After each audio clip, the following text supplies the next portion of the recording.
For today's video mga madam, magluluto nga pala ako ng pakbet. At nawawalan nga ako ng asin. Hindi na rin ako nag-isip ng 10 meters. At dahil nga sa pinalibutan kami ng dagat, pwedeng-pwede nga akong gumawa ng asin. Kaya naman, for today's video mga madam, gagawa nga pala ako ng asin. Yes po mga madam, gagawa ako ng aking version na asin. Tignan nga natin kung talagang totoo nga na galing nga yung asin dito sa dagat, maalat. Pero bago ang lahat, syempre ilalabas ko na naman yun. Napakaganda kong intro. Kaya naman, good morning sa inyong lahat mga madam, lalong-lalo na yung mga single mom na katulad ko. Shout out sa inyo at mga dakilang ina dyan. At sabay-sabay natin itaas ang mga paa natin. Nandito na naman si Madam Maya Buhangera na gagawa ng asin dito sa napakalawak na dagat. Ewan ko na lang talaga kung maubos yung napakadaming tubig dito. Kung naubos na yung tubig dito sa Boracay, kasalanan ko na yun kasi nga may pabrika na ako ng asin noon.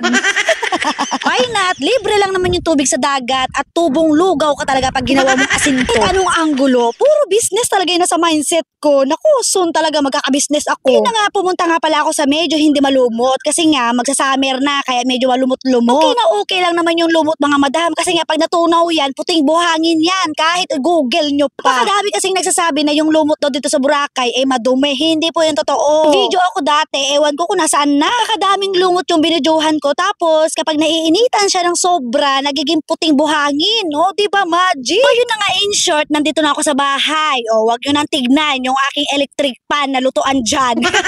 Unique yan, authentic. At ayun na nga, in-cut story dahil wag nyo nang talungin kung ilang oras ako nagpakulo dyan. Dahil 3 liters lang naman yung nilagay ko dyan. Hindi naman halata na napakatagal ko talaga nag-antay. Bago lumabas ang pambansang asin, nagbukas na ngayong ilaw ng hotel. Diba? Talaga napaka-authentic yung aking lutuan. May pailaw si hotel. Oh, yun na nga mga madam, after 10 years, nagpakita na nga yung pambansang asin. Alamat ng asin dito sa dagat. Sabi no, kapag may pabrika ka talaga ng asin, tubong lugaw talaga. Kasi nga, tingnan nyo naman yung dagat, napakalawak. Talaga naman mga madam, yung aking video na to satisfied. Akala ko talaga mafe-failed ako. Kailangan talaga mag-antay bago mo makita yung mga process na magandang kakalabasan. At ang aking nakikita nga dito mga madam, napakaputi yung nagawa kong asin. Medyo may tubig-tubig ba siya at kailangan ko ang patuyuin. Kapag gumagawa ka pala ng asin mga madam, kapag once na tubig pa lang siya, wag na wag mong haluin. So kapag ganito na yung texture niya, pwedeng-pwede mo na siyang haluin. Unti-unting matanggal yung kanyang tubig. Oh, yun na nga, natutuwa nga ako dyan mga madam kasi nga sa wakas, medyo okay-okay na yung aking asin at nawawala na yung kanyang tubig. Tapos yung uling mga madam, medyo bawas-bawasan mo na nga kasi nga medyo okay-okay na yung ating asin. Kailangan lang naman patuyuin para hindi siya mabasa-basa, para hindi siya matunaw. Sayang ang pinaghirapan, ganun. At sa wakas mga madam, heto nga pala yung aking finished product. A satisfied video kung paano gumawa ng asin. So amazing! Wow, napakaputi yung ginawa kong asin mga madam. Perfect! May pang-aasin na ako sa pakbet ko.